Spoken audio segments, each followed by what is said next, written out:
Try to get a little more trimming done, and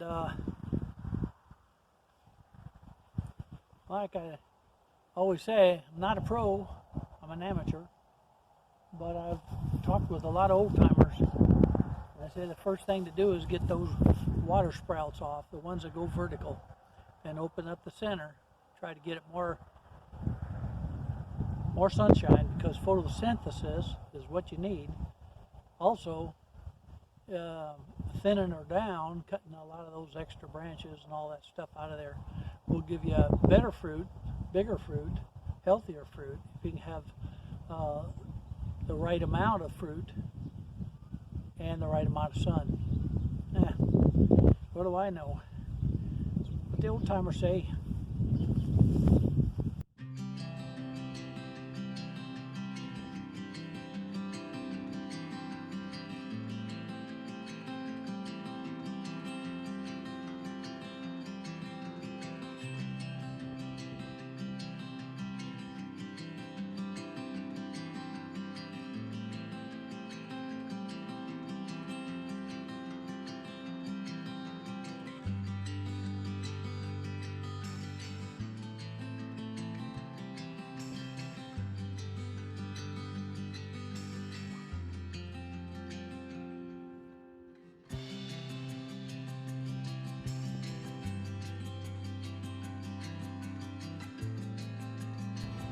I'll bring you back when I have a little more work done, show you the difference.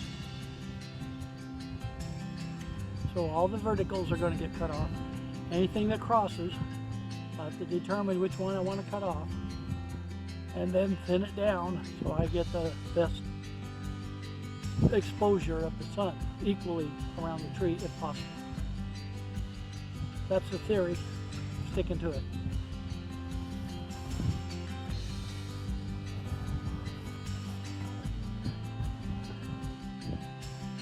Well, I got some done. So far I've been on about 3 branches. Well, maybe 4. But took a lot out. I still got a few more to go that I'm seeing popping up. I'm trying to get them down where I can work with it. And there's a lot more to take out, because like I say, it's about quality, it's not about quantity. If you wanted quantity, you'd leave every branch on there, but the apples wouldn't be the quality you want. Anyhow, I'm done for the day. I'm going to wrap it up for today. Turned out to be a beautiful day.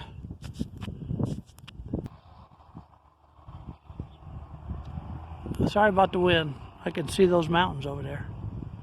As you can see, it's about 90 degrees here in the greenhouse at Sand Hollow Homestead. Welcome everybody, and hello to all my new subscribers and friends around the world. And I'm getting real close to starting the flowers. It's a little early for vegetables, but I can start flowers and some winter crops. I'll probably be starting some onions too.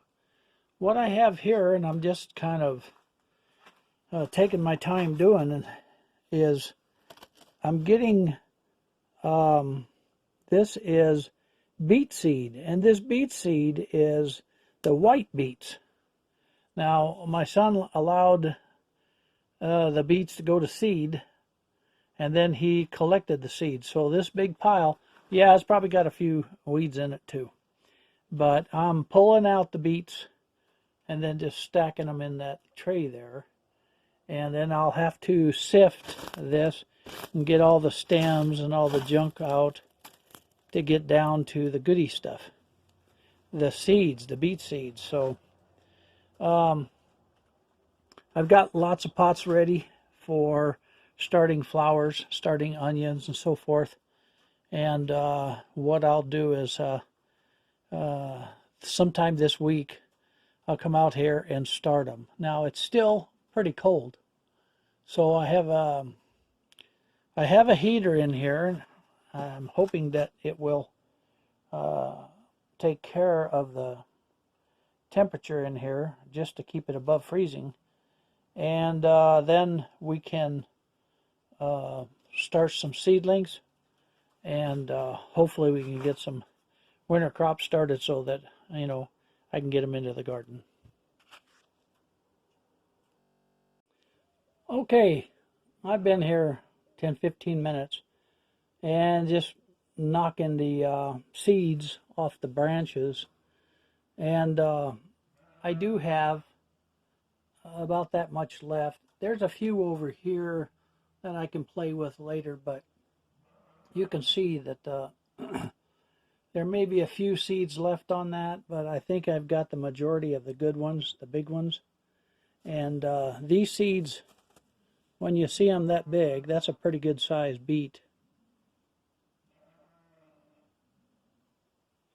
And I know that it's not totally clean, but it's clean enough for now, and I can pick out, the seeds and try to refine it a little bit more.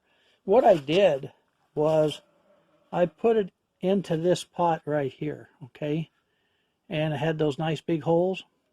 So I put those branches into this, and then I just shook it. I was just shaking it, and I got it down to where, it was just branches left. And if you stay doing that too long, it'll break those branches it'll pulverize them into just chaff.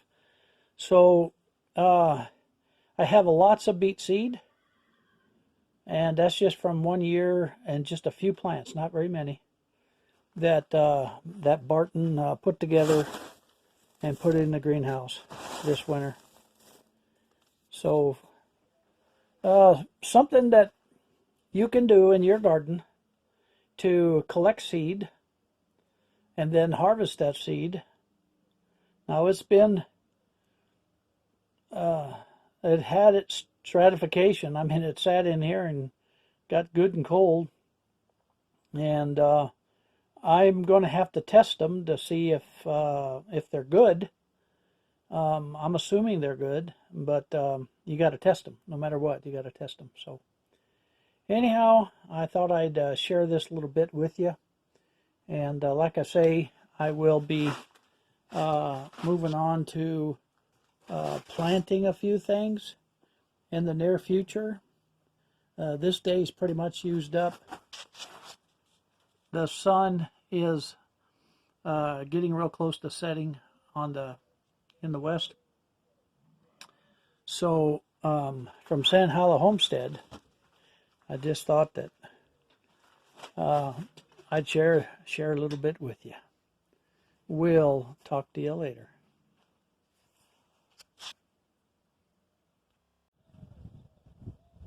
Well, it's another beautiful day, and I'm going to get to trimming some more. But I wanted to show you what I got done the other day. This kind of gives you an idea of how much I wanted to cut back. And you'll notice that there's quite a bit trimmed off, so that it's more reachable, and everything goes outward. There's some that still go upwards.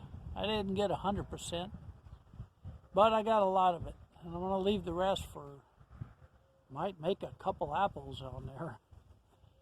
But if we're looking on the inside, and there's some branches that I need to pull out of there. They're just laying up there.